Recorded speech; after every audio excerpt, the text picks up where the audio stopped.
Olá, bom dia a todos. Sou o professor Leandro, professor de Geografia. Espero que todos estejam bem. Vamos para mais uma aula de Geografia do ensino médio do segundo bimestre. Lembrando das aulas anteriores que nós tivemos, falamos sobre capitalismo e o socialismo, né? E suas características, né? Envolve particularmente aí o modo de vida como vivem essas políticas desses países, né? Que adotaram, alguns deles adotaram determinado ponto de vista, ao lado dessa bipolarização que teve durante a Guerra Fria. Nós falamos sobre Guerra Fria, né? Alguma parte, tá? Não foi uma parte mais abrangente, porque é bem longa, é bem complexa para falar. Tem muita coisa que se envolveu, né, durante a Guerra Fria.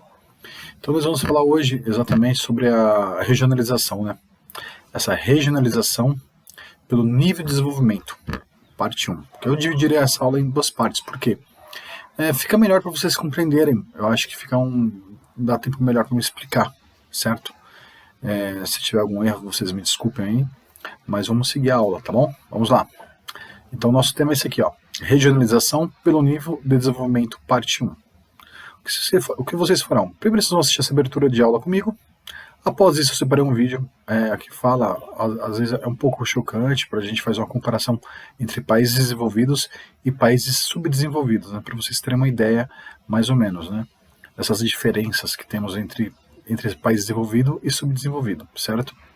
E depois de assistirem o vídeo, vocês irão ler o texto que eu vou ler para vocês agora, ler com bastante atenção, fazer uma reflexão, enfim, e é isso. Não vai ter questões nessa aula, pois, como que a aula um pouquinho, o tempo é curto e eu quero explicar bem para vocês, então vocês pegarão essa folha, colocarão no caderno de vocês, tá bom? E marcarão a data. Tem que marcar vocês marcarão a data, para que na próxima aula que nós tivemos, a parte 2, vocês utilizem esse texto aqui, que está aqui nessa folha, para a gente usar como base para responder as questões da próxima aula, tá bom? Vamos lá. Então vou ler aqui para vocês aqui, ó. Os países desenvolvidos, o que eu vou trazer para vocês, é o primeiro, né? Os países desenvolvidos, quais as principais características apresentadas pelos países desenvolvidos são, vamos lá, elevado padrão de vida da maior parcela da população, ou seja, a população em si daquele determinado país desenvolvido, a sua maior parte são pessoas que têm uma condição boa, condição financeira, mas essa condição financeira ela agrega outros campos também, porque a gente fala da condição de vida, né, qualidade de vida, o que influencia, principalmente a gente falando sobre essa parcela da população que ganha um pouco, digamos, bem a mais do que o país subdesenvolvido, né? E esse elevado padrão de vida, que dá condição do quê? Ter uma boa casa, moradia, né? Independente se é prédio, se é casa, se é condomínio fechado, enfim. Essa é uma grande maioria. A condição que se trata essa pessoa, essa qualidade de vida, é bem melhor para a família, a educação, enfim. E qual que é a outra situação que acontece depois disso? É a dominação econômica, tecnológica, política sobre países subdesenvolvidos. Ou seja, esses países que chamam os famosos países de primeiro mundo, ou países desenvolvidos, eles têm uma dominação econômica, eles têm mais dinheiro, né? Eles têm mais poder de capital. E tecnológico também. A tecnologia deles é mais evoluída do que os países subdesenvolvidos. Certo? E política. As políticas dos países subdesenvolvidos é uma política que funciona, ao contrário de outros países. A gente pode perceber, não só aqui no Brasil, que é um país, nós somos considerados, para tirar a dúvida de vocês, não somos subdesenvolvidos, nós somos países que estamos o quê? Nós somos emergindo, né? Submergindo, então estamos em crescimento. Por quê? Esse crescimento econômico, desenvolvimento social, diminuir as diferenças sociais, a oportunidade para todos, gerar emprego, isso é bem importante para quê? Para que o país venha alavancar-se e se comparar a outros países, né? Porque riquezas naturais aqui no Brasil tem de sobra, né?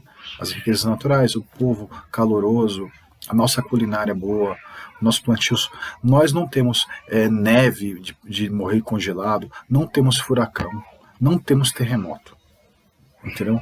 Esses desastres naturais não acontecem aqui no Brasil. Pode até acontecer uma tempestade mais forte, um deslizamento de terra, mas acontece mais assim pontual.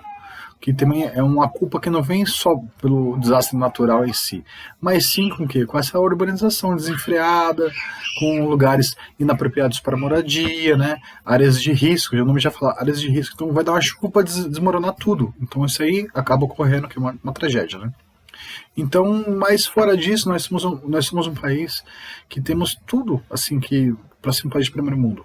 Só basta se organizar com a política nossa, que é bem problemática, né? Vamos lá. O desenvolvimento industrial e tecnológico, ou seja, países que têm, assim, primeiro mundo ou primeiro desenvolvidos, eles têm esse poder, a maior parte da industrialização, essa parte da tecnologia que eles dominam, certo? Vamos lá, outros setores. Setores secundários da indústria e os terciários do comércio e serviços. Comércio e serviços. O Brasil ele é bastante correspondente em serviços, né? Comércio também, mas em serviços é muito mais, né? E as empresas, tem bastante empresas no Brasil, mas ainda está longe de um país ainda ser aquele país que domina a industrialização, certo? A maior parte da população ativa. O que é? E abrir essa maior parte da população ativa. Então, as pessoas trabalhando ainda, né? Outro ponto também interessante, elevados investimentos na educação e ciência. Ou seja, em ciências, né? Falei errado aqui. Por quê? Quando você aplica isso na educação, na ciência, você está desenvolvendo, você está criando, você está sempre com um projeto novo. A educação, ela vai engateando, ela vai crescendo desde pequeno, a criança sendo educada, ela vai se elevando esse padrão de conhecimento para direcioná-la para um determinado local, tecnológico, ou área médica, ou área, enfim, a área da medicina, a área da justiça, enfim, ou de prestação de serviços, né, que vai ser um futuro empresário, um grande profissional da sua área, então que tem bastante assim mercado para isso, né, essa mão de obra especializada. Então tende o quê? Quem tem mão de obra especializada ganha melhor daquele que, vamos supor, que não tem aquela mão de obra especializada, né? Isso é fato, em qualquer lugar do mundo, né? E no Brasil não é diferente. Então você vê que o princípio é a educação, né? O conhecimento. Aqui, outros setores é baixo índice de mortalidade infantil e de analfabetismo, ou seja, o país desenvolvido ele tem baixo analfabetismo e baixa mortalidade infantil. A gente sabe, a desnutrição que acontece em alguns países, por exemplo, da África, do Oriente Médio, zonas de guerra, porque a mortalidade maior das crianças são o quê? Com isso, com essa desnutrição, falta de comida mesmo, fome. Você está comendo abaixo do que ela necessita, né? Está se alimentando abaixo do que ela necessita. Então esses países de primeiro mundo, ou países desenvolvidos que a gente está falando aqui, eles têm, é muito baixo, é baixo essa taxa de analfabetismo ou de mortalidade infantil. A maioria das pessoas, elas foram à escola, concluíram talvez até determinado, vamos colocar até o segundo grau, né, o ensino médio completo. Então, quando você termina, por exemplo, no Brasil, por que é essencial você terminar até o ensino médio? Pois muitos cursos que se dão, tipo técnicos, eles só vão dar para você esse curso técnico se você tivesse formado já no ensino médio. Caso contrário, você não consegue agregar, vamos supor, se inscrever no curso que você possa ali, se especializar em uma determinada área, mecânica, aviação, enfim, área médica, por exemplo, área de saúde, área da enfermagem. Então, se não tiver o segundo grau, então é necessário. Então é por isso que a gente tem que fazer esse princípio para a gente começar de baixo e terminar tudo, concluir tudo. Entenderam? Vamos lá. Ingestão de calorias diárias muito acima do mínimo recomendado. Ou seja, são um lugar, se você vê fome, vamos colocar na África, alguns países africanos que tem problema com guerra civil, as crianças morrem de fome, né? Ou estão subnutridas, está comendo a menos do que ela era para estar comendo. Ou seja, ela vai emagrecer, vai definhar, né? E aí aparecem as doenças também, porque está desnutrida. Baixa imunidade, enfim, e agrega outras doenças que são oportunistas para esse determinado corpo, né? Então a gente vê que, enfim, o país que é desenvolvido é acima que você come, ou seja, você pode comer de tudo. A gente fala uma parte aqui da globalização, dessa industrialização louca que nós vivemos, são as guloseimas, o açúcar, o excesso de açúcar, que é um grande vilão também de outras doenças cardíacas e doenças de obesidade, doenças, enfim, que são relacionadas no caso, a diabetes, né, que são relacionadas ao açúcar, né? ao excesso desse açúcar no sangue, da ingestão de açúcar. Por exemplo, então tende ao quê? Acima das calorias consumidas, tende ao quê? Ao povo ser um povo mais obeso, um povo que tem um sobrepeso, digamos assim, está acima do peso, né? Isso aí também causa problemas, né? Mas, infelizmente, na situação do subdesenvolvido, né, se morre de fome porque não tem o que se comer, né? Certo? Vamos lá. Outra diferença bem interessante é o predomínio da população urbana. Então, quer dizer, a gente vê uma taxa no Brasil que hoje, pode colocar no Brasil, mais de 80% da população brasileira eles moram em áreas urbanas, em vários lugares espalhados no país, né? Porque o campo ele foi erradicado, foi se deixando, nós temos problemas com seca no Nordeste, falta de investimento da parte do governo, da parte privada também, de incentivo privado a montar empresas, enfim. Mas se você monta empresas, você está industrializando. Então aquele lugar que era um campo, uma vilinha qualquer, ela vai se tornar um polo industrial, vai se tornar um lugar cheio de empresas, né? Então aí você tem o quê? Uma urbanização. Você vai urbanizar a concentração de pessoas, moradias, enfim, vai virar uma cidade maior, né? Não como era antigamente no campo. Entenderam? Então, a maior parte dessas pessoas, desses países desenvolvidos, moram na área urbana, não no campo, certo? Vamos lá. Expectativa de vida além dos 70 anos. Ou seja, uma pessoa que ela definha, que a gente está falando de mortalidade infantil, países subdesenvolvidos, as crianças elas não chegam à idade adulta, porque muitas delas vão morrer de fome, vão morrer de consequências da fome, da miséria, da cólera, que é uma doença bem comum e antiga, cólera, da infecção, da fome, de outras pragas que acontecem, que também se tem um problema subdesenvolvido, também as vacinas também não são de acordo com aquela população às vezes, entendeu? Não há vacinação assim em massa, por exemplo, de várias doenças, que de meningite, a gente vê da rubéola, né? Estou citando 2 exemplos, tem muito mais da poliomielite, então, enfim. Então a expectativa de vida dessas pessoas é menor, porque também é menor também assim o consumo de comida, uma vida miserável, fome, exposição ao perigo, ao risco. Então a chance dela sobreviver, chegar até os 70 anos é muito raro. Então é baixo. E país desenvolvido não. O país desenvolvido, ele tem acima dos 70 anos as pessoas sobrevivem lá. Claro, você tem uma condição melhor de vida, você come bem, você dorme bem, mora bem, você estuda, você trabalha, não te falta nada. Você tem uma vida mais tranquila e, consequentemente, e tem saúde, né? No caso, a saúde, a prevenção, a educação da saúde, né? A prevenção, tem os hospitais que estão sempre prontos para atender a população. Enfim, isso eleva os anos de vida daquelas pessoas, entenderam? Vamos lá para a próxima agora. Acesso aos benefícios sociais à maioria da população, que a gente acabou de falar um pouquinho antes. Saúde, educação, segurança, transporte. Então, digamos, transporte de qualidade, saúde de qualidade, por exemplo, moradia de qualidade e a segurança, você tem um país desenvolvido que a gente acabou de falar. Então, o acesso aos benefícios, tem uma pessoa que ela está precisando de um auxílio porque teve uma cirurgia, outra passou na necessidade, precisa de uma ajuda do governo, uma bolsa, que a gente chama aqui do Bolsa Família, uma bolsa de auxílio, que aqui é bem pouquinho, né? Lá não, lá é bem exemplar, bem robusta, ou seja, vai ter um auxílio do governo que consiga pagar um aluguel, consiga se alimentar, ele e a família. Então, o acesso aos benefícios, que é voltado pelo aquele pagamento de impostos daquela população do país desenvolvido, se vê bem mais frequente do que aqui no Brasil, que a gente paga assim, muito imposto e a gente não vê um retorno na nossa sociedade, quando você precisa ir no médico, precisa ir na delegacia, ou pegar um transporte público que não tem qualidade, né? A gente anda aqui nem sardinha, não é regra isso aí. Não tem um transporte coletivo assim, que é de qualidade no Brasil, em comparado a países desenvolvidos, aqui é uma piada. Porque esses países mais desenvolvidos, eles têm tudo, até a internet é free.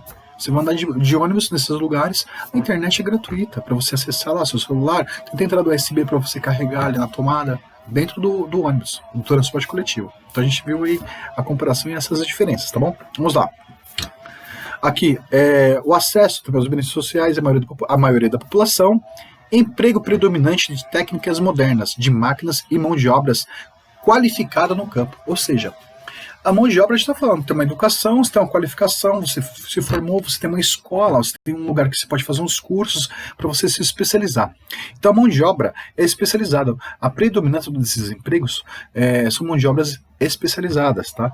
E de máquinas também, do maquinário, também do campo, enfim, para fazer colheita, enfim, gera-se riqueza naquele país. Então, se recolhe porque também se beneficia o povo, né? Dá esse retorno para o povo, certo? Modernos e eficientes meios de comunicação e de transporte. Ou seja, quando a gente fala de internet no Brasil, a gente fala de um 4G que chega a poucos, digamos, área urbana chega bem, né? Até em Sorocaba aqui tem alguns lugares aqui que tem uma sombra, a gente fala de sombra do 4G. O que é essa sombra do 4G? Você pode ir com o seu celular, Claro, Vivo, Nextel, Oi, TIM, qualquer um. Você chega com um aparelho bom. Você chega em um determinado lugar em Sorocaba, dá uma sombra, some o seu 4G. Você não tem acesso, não consegue, nenhum aparelho consegue pegar naquele lugar. E eu conheço esse lugar que eu já fui por lá. Então, assim, não é muito longe de casa. Então é uma falha que falta o quê? Um investimento de telecomunicações, de antena, essas empresas que ganham tanto dinheiro com isso, né, que não é barato. Enfim, esse país que a gente acabou de falar, a cobertura 4G num país desse desenvolvido é 100% praticamente. Eu falo quase 100% para pegar sinal, certo? Vamos lá no próximo.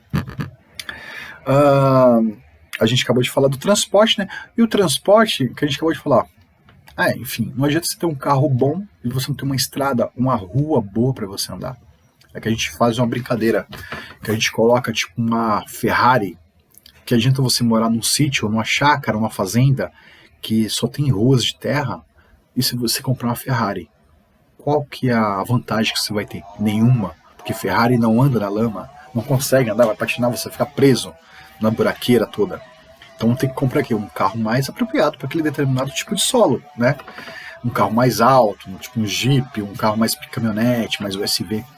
Enfim, então a gente fala também da mesma forma. Não adianta você ter um transporte de coletivo, um transporte geral, ter carros bons, se você não tem ruas boas, se você não tem estrutura de ruas e cidades boas, que você não consegue, que você tem uma vazão de fluxo muito maior do trânsito, que você consegue ter um acesso a todos os lugares da cidade ou do estado, né, por vias pavimentadas, né, ruas de bairros bem pavimentadas, sem buraqueira, porque buraco provoca até acidente, né, nós sabemos. Então isso aí é um problema muito sério no Brasil, porque tem todas essas problemáticas poderiam serem resolvidas. Só basta bom senso dos nossos governantes, na verdade, né? Dos prefeitos, dos vereadores, dos governadores, dos deputados federais e estaduais, do presidente, então, enfim. É uma culpa generalizada deles, que eles são a administração pública do nosso país, certo? Eu estou citando agora o exemplo no Brasil, certo? Aqui, ó, cabe destacar que, apesar de apresentar essas características gerais, o grupo dos países desenvolvidos não é homogêneo. Alguns deles, como os Estados Unidos, Japão, Alemanha, atingiram um elevado nível de desenvolvimento tecnológico, principalmente nos ramos de informática, aeroespacial, microinformática, nuclear, biotecnologia, entre outros, entre outras situações. Então, esses aí se destacam. Japão, Alemanha e Estados Unidos. Outros países que a gente pode falar da Europa, por exemplo, aqui que a gente vai colocar, Espanha, Portugal e Grécia apresentaram menor grau de desenvolvimento tecnológico, exercendo menos influência no espaço mundial. Ou seja, a gente tem que ter essa participação mundial para a gente ter um melhor desenvolvimento, a gente tem que dominar essas técnicas, a gente tem que desenvolver, tem que criar. O brasileiro é muito inteligente, muito criativo, né? A gente precisa, às vezes, de um incentivo melhor, porque para os nossos jovens que são futuros, talvez, cientistas, né? Tenham vocês, que são o futuro do nosso país, se aprimorem melhor. Como assim se aprimorar? Nos estudos, no conhecimento. Às vezes a gente sabe que não é a realidade, porque, poxa, eu lembro quando eu era adolescente, eu tinha que trabalhar para me ajudar em casa. Então, a minha realidade de estudo, legal estudar, bacana, da hora, mas eu preciso de trabalhar, eu preciso de sair, eu preciso de trabalhar, eu preciso da minha família. O estudo vai me dar um retorno a longo prazo, sim. Eu adolescente, pensando dessa forma. Então, o trabalho não, em 30 dias eu trabalhei, 15 dias eu tenho dinheiro, então eu estou ajudando em casa. Então a gente sabe da nossa dificuldade. Então esse incentivo às vezes falta para o jovem, o incentivo financeiro para ele dar comodidade para ele na casa dele, para ele poder conseguir, pelo menos ter uma bolsa de valor lá, para ele ter aquela paciência, para ele ter aquela tranquilidade para ele poder estar estudando, para ele estar melhorando a carreira dele, assim, olhando o futuro dele na carreira dele, entendeu? Em qual for a área que ele definir para a vida dele. Eu quero ser engenheiro, eu quero ser mecânico, eu quero ser mestre de obras, eu quero ser, vamos supor, vendedor. Eu quero lidar com, eu quero ser professor, eu quero trabalhar numa faculdade, eu quero lecionar, eu quero, enfim, eu quero ser advogado, eu quero ser político, não interessa. Ah, mas vou entrar na política? Sim, pode entrar na política, por que não? A gente tem que fazer essa mudança, essa diferença de boas pessoas, entendeu? Em lugares bons, para que a gente venha mudar o nosso país para melhor. E diminuir essa lacuna que a gente acabou de falar aqui para vocês dos países desenvolvidos, e eu dei uma pincelada no subdesenvolvido, que depois eu vou falar para vocês na outra aula. É o seguinte, dessa mesma forma, a gente definir essa regra, tirar um pouco essa lacuna social que existe no nosso país. Não só no Brasil, mas em outros países também. Enquanto tem poucos, tem muito dinheiro, né? E tem a maioria tem pouco, e às vezes nem tem emprego, às vezes passa fome, às vezes não almoçou, a família almoçou, não sabe o que vai comer na janta para dar para os filhos. Isso é muito triste. Como que a gente consegue mudar essa realidade? A gente estudando, a gente, claro, colocando o dedo na ferida dos políticos, sim, porque a gente tem que definir, nós somos cidadãos, nós iremos votar, não iremos votar, então a gente tem que, nós definiremos o destino do nosso país. Então a gente saber em quem votar. Infelizmente é difícil a gente entender, porque tem muita mentira, né? É um meio sujo às vezes, né? Mas não é todo mundo que age da mesma forma desonestamente. A gente talvez tem que prestar um pouco mais atenção nessas pessoas, né? Que a gente passa desapercebida, tá bom? Espero que tenham gostado da aula. Eu deixei um vídeo, esse vídeo que vocês depois vão assistir aqui na sequência. Ele vai chocar um pouquinho, mas é um pouco na realidade, ele não tem escrito, ele fala tem alguns pontos, tá bom? Eu falarei um pouco na próxima aula, tá bom? Fique com Deus e até a próxima aula, tá bom?